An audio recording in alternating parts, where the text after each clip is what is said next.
So there's a song, a camp song, and it's called They'll Know We Are Christians by Our Love.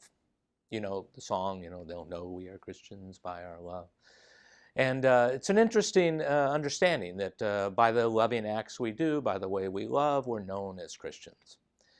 Interestingly enough, in the United Church of Christ, although that's true to an extent, under the Constitution of the United Church of Christ, in our history and polity, they'll actually know we are Christians because we're members of churches, members of local congregations.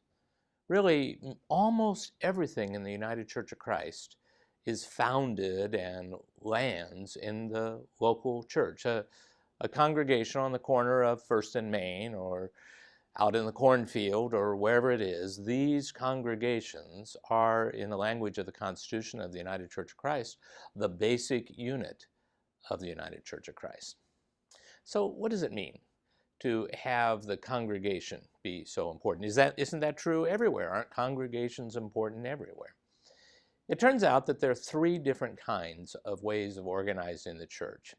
One is called congregational, which is what the United Church of Christ organization is principally, the congregations are the central, primary, basic unit of the church, and people are members of congregations.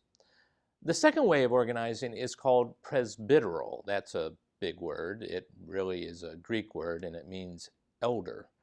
It means the leaders of the area of the church are the controlling authority. And you will know that word has to do with Presbyterians, and there are many churches that are presbyteral. And the final is episcopal, which is episkope, which means, it's another Greek word, and it means bishop. And so those are organized around a bishop. So the most basic unit of the church is the teaching office of the bishop. The bishop is in charge, and the members relate to the bishop. And the congregations relate to the bishop, but it starts more with the bishop. And those are Episcopal churches or Roman Catholicism, or really any church that has a bishop in it. So for the United Church of Christ, we're congregational. That is, our most basic unit is the congregation. It's the people who are gathered. And who we are and how we are is a part of that local community. We're people formed and shaped in that congregation. So let me go back to the song, They'll Know We Are Christians by Our Love. In the United Church of Christ, it says that persons become members of congregations. And when they become members of congregations, they are now a member not just of that congregation, but of the whole United Church of Christ, and in fact, of the whole Church Universal, of all other churches. They have their membership and relationship to the United Church of Christ, and through the United Church of Christ, the whole of Christian churches everywhere. That doesn't mean they're voting members everywhere, but they are members through that local congregation of all of the Christian church. That's an interesting thing, so that it doesn't say something. There's something it doesn't say that's important to hear. The one thing it doesn't say is it doesn't say individuals are members. It says persons are members. And this seems like no big deal, individuals, persons. But what it actually is proposing, I think, is proposing that we aren't, first of all, an individual who then relates to a community. We are actually, to be Christian, is to be in community, and not in community in an abstract, big group hug sense, but in community in an actual gathering of people that we call a congregation.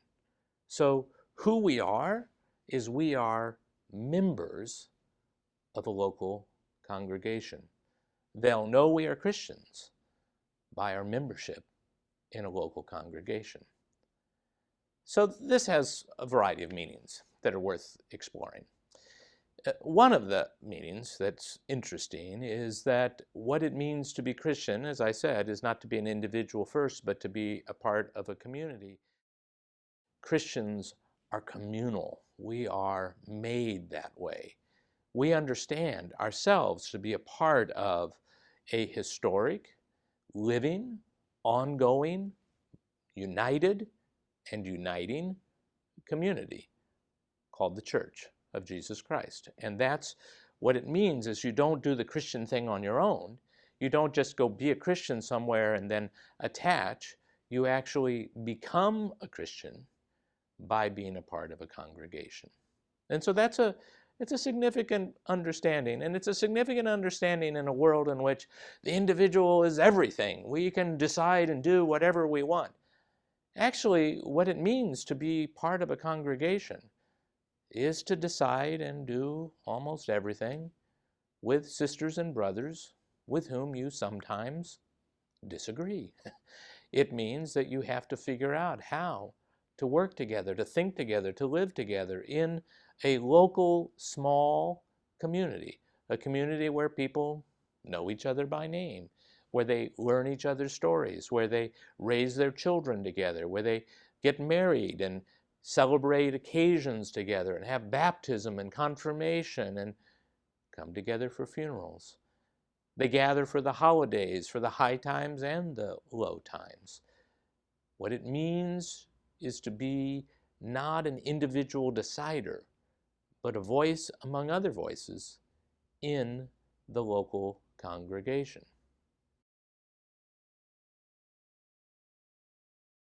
It was the design of the United Church of Christ, its intention, from its history and its decision making, to bias towards the local congregation, to know that having to have a common voice together was so critical and important. It turns out that in the United Church of Christ, we also have larger entities. We have associations and conferences and a general synod, and we have regions. We have ways in which we make decisions and do things together. But the congregation remains the basic unit. And no one, this is an interesting thing in the bylaws and constitution of the United Church of Christ, is no larger entity than the congregation has authority to fundamentally change the way a congregation operates. A congregation changes its operation by its own determination.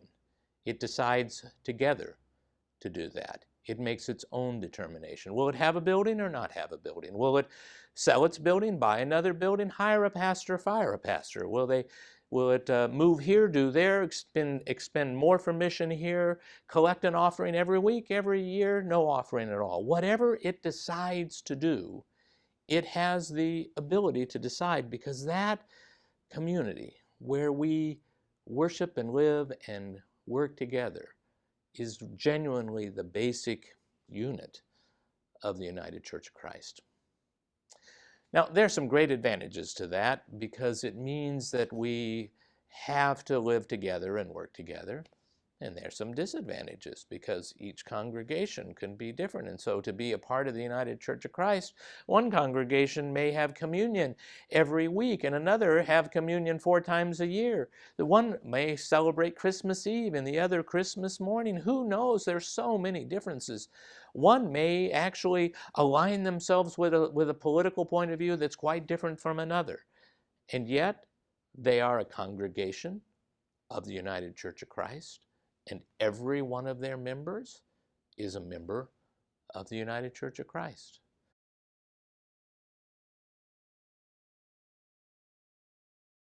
So we were talking earlier about membership and being a part of a local congregation and having to learn to get along with each other and to work together and not have your own individual life of faith, but actually have it in the context of a congregation.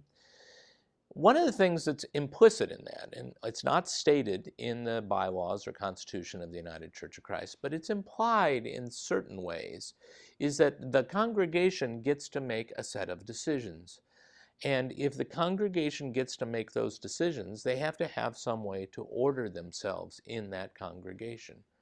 What has been the case and the practice, and actually a principle that is tried and true, if you will, is the principle of democracy. That is, members of the congregation have a voice. And usually, although it's not necessary, usually they have a vote in the congregation as well. And that means that the congregation has to learn how to do things together and has to vote on certain things. They have to express their point of view, they have to struggle, they have to disagree and find a way to express their disagreement and to learn with and live with each other even when they disagree. Usually this works out just fine, and congregations get together and they agree on many things. They agree that they want to worship in a regular way, and they agree that they ought to have a budget and some resources. They agree they have to gather in some spot or another, and so there are basic things they agree on. But when they disagree, they have to find a way to resolve that disagreement.